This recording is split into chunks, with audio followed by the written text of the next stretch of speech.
எஜமானன் நீங்க தானே, என் எஜமானன் நீங்க தானே, எஜமானன் நீங்க தானே, என் எஜமானன் நீங்க தானே. உன் கரத்தையே நோக்கிடுவே, என்னை என்றும் நீர் நடத்திடுவே.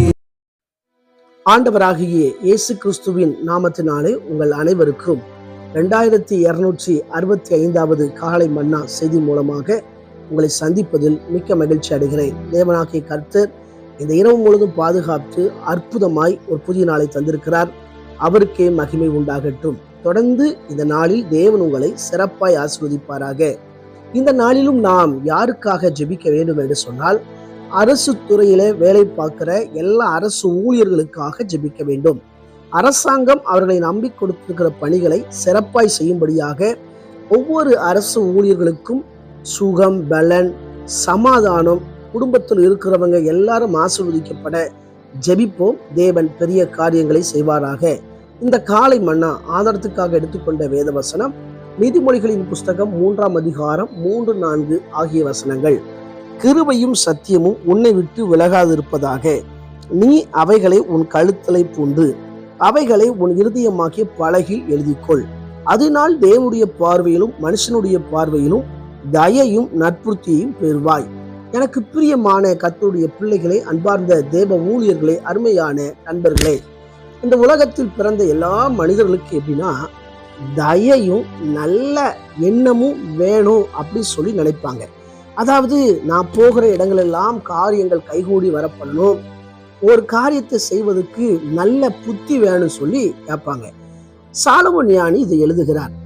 இந்த உலகத்துல நமக்கு தயையும் நல்ல எண்ணமும் இருக்க வேண்டும் என்று சொன்னால், நீதிமொழிகள் 3ஆம் அதிகாரம் 3ஆம் வசனத்துல சொல்லப்பட்டிருக்கிறது, கிருபையும் சத்தியமும் உன்னை விட்டு விலகாதிருப்பதாக, அவைகளை உன் கழுத்தலை பூண்டு இருதயமாகிய பலகையில எழுதி கொள்ளணும் சொல்லியிருக்கு.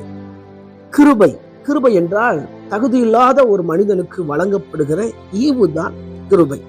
சில நேரத்துல பெற்றோர் பிள்ளைங்களுக்கு சொல்லுவாங்க, நாங்கெல்லாம் அந்த காலத்துல கஷ்டப்பட்டோம், ஆண்டவர் எங்க மேல கிருபை வைக்க போய் தான், ஏசப்பாவை ஏற்றுக்கொள்ள போய் தான் இன்னைக்கு நாங்க நல்லா இருக்கிறோம் அப்படிம்பாங்க. ஒரு வீடு வாங்கிட்டாங்கன்னா, ஒரு பொருள் வாங்கிட்டாங்கன்னா, இதுக்கெல்லாம் தகுதியே இல்லை சொல்லி சொல்லுவாங்க. அதுதான் தேவனுடைய கிருபை. சத்தியம் உன்னை விட்டு விலகாதிருப்பதாக. சத்தியம் என்றால் இந்த பரிசுத்த வேதாகமத்தினுடைய எழுத்துக்கள். இந்த வார்த்தைய கழுத்திலே அணிந்து, அதாவது கர்த்தருடைய வார்த்தையை இருதயத்துல எழுதப்படணுமா. ஆகவேதான் அவர் சொல்றாரு, அவைகளை கழுத்திலே அணிந்து. கழுத்துல பார்த்தீங்கன்னா செயின் போடுவாங்க, தங்க செயினை போடுவாங்க. இது ஒரு விலையேற பெற்ற ஒரு பொருள், அதிக பணம் உள்ள பொருள். இதை விட தேவனுடைய வார்த்தை கோடி மடங்கு பெருசு. அதை தான் இருதயத்துல எழுதி கொள்ளணும் அப்படிங்கிறார்.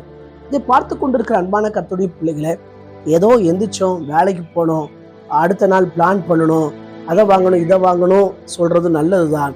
ஆனா அதை விட எல்லாவற்றையும் கொடுக்கக்கூடியது இந்த பரிசுத்த வேதாகமம். ஒரு மனிதனை உயர்த்தக்கூடியது இந்த சத்தியம். எனவே இந்த சத்திய எழுத்துக்களை நம்ம இருதயமாகிய பலகையில எழுதி கொள்ளும் போது, அதன்படி வாழும்போது, அப்பந்தான் மனுஷனுடைய பார்வையிலும் தேவனுடைய பார்வையிலும் நம்ம தயையும் நற்புத்தியையும் பெற முடியும். வேதாகமத்துல யோசேப்பினுடைய வாழ்க்கையில கர்த்தர் அவன் மேல தயை வைத்ததுனாலதான் கர்த்தர் அவனை உயர்த்தினார். யோசேப்புக்கு தேவனுக்கு பயப்படுற பயம் இருந்தது. ஆகவே தான் யோசேப்பை கர்த்தர் உயர்த்தினார்.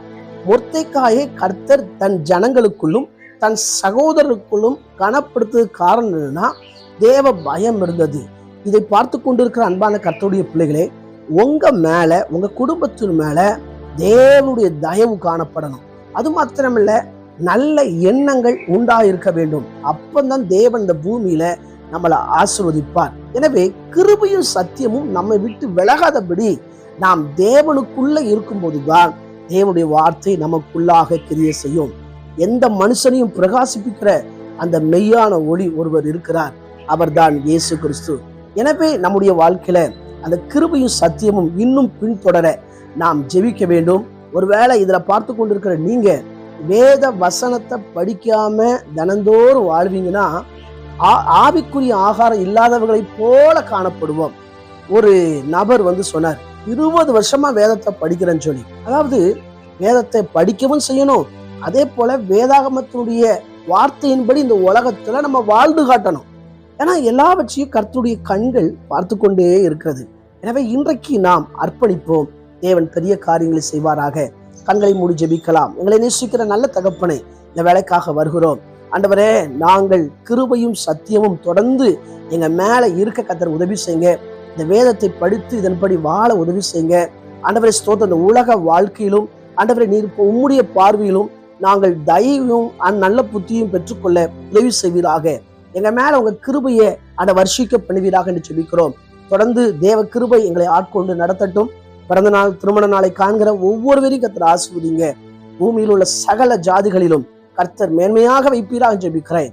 நாள் முழுவதும் கர்த்தருடைய கரம் எங்களோடு கூட வருவதாக. இயேசுவின் மூல ஜெபங்களும் ஜீவனோட நல்ல பிதாவே, ஆமென். ஆண்டு சுத்தமானால் மீண்டும் நாளை காலை புதிய காலை மன்னா செய்தி வழியை சந்திக்கிறேன். அதுவரை தேவ கிருபை தாங்குவதாக. மாரநாதா, இயேசு வருகிறார். ஆயத்தமாவோம், அனைவரும் ஆயத்தப்படுத்துவோம். ஆமென். அல்லேலூயா. Praise the Lord. உங்களின் சேவை செய்வே எந்த சூழ்